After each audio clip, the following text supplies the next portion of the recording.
Thanks, Deputy Speaker. It's been 3 years, but in some ways it seems less than a day. Welcome back, Member for Goldstone. It reminds me of the great Arthur Maley, pre-World War II spin bowler, then journalist, then owner of a butchery, who put up a sign on the counter of his store that read, "I bowled tripe, I wrote tripe, and now I sell tripe." Deputy Speaker, it's been 3 years, but the same tired old tripe or tropes are being again placed on the table. Anti-worker, anti-fairness in super. We've heard this before.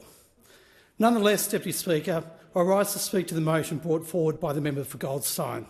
I want to thank the member for bringing this motion forward because despite its manifest shortfalls and negative tone, it gives all of us on this side of the House an opportunity to set the record straight about the great work that the Albanese government is doing to support Australian small businesses to grow and thrive. Let's talk about what the government has actually been doing to support small businesses. Over the last 3 years, our government provided $2 billion in targeted support for Australian small businesses. This targeted support is there for small business in the good times and the not so good times. These supports have been developed through engaging with and listening to small business and working with them to deliver what they need. Let's talk about some of those supports. Let's talk about our efforts to tackle energy costs for small businesses. We continue to deliver targeted energy bill relief and energy efficiency grants.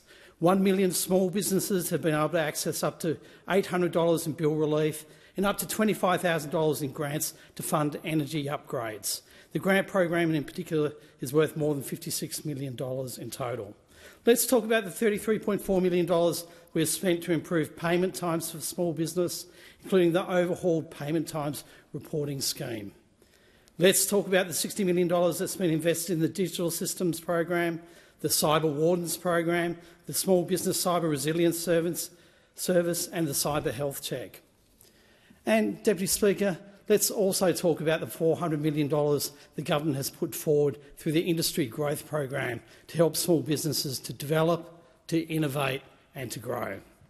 Deputy Speaker, when times are tough, we are providing targeted and specific support to small businesses and the Australians who work so hard to keep them going. Let's talk about the $25.9 million in funding for supports for the mental health and financial wellbeing of small business owners through the new Access for Small Business Owners program and the Small Business Debt Helpline. This government has the back of small businesses and small business owners. And all this is underpinned by our National Small Business Strategy. For the first time, our government has brought together the governments of Australia to find efficiencies and cut red tape for small businesses. You can cut red tape without cutting entitlements for workers or working families.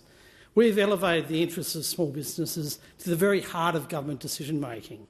Last week, Minister Ali convened a small business roundtable to ensure that the diversity of small businesses are heard and that their views are part of the national conversation around economic reform and productivity. Deputy Speaker, these are some of the things we are doing to support small businesses. And while we're doing all that, what did those opposite do? When we brought forward a tax cut that benefited 1.5 million sole traders across Australia, they opposed it. But the most important point is this, Deputy Speaker. When I engage with small businesses in my electorate of Bean, as I do on a regular basis, owners tell me that they really appreciate the support they are receiving, that they know that this government has got their back. Forget motions and debates in this place, it's that direct feedback that really matters. And the reality, Deputy Speaker, is this. We understand small business on this side of the House.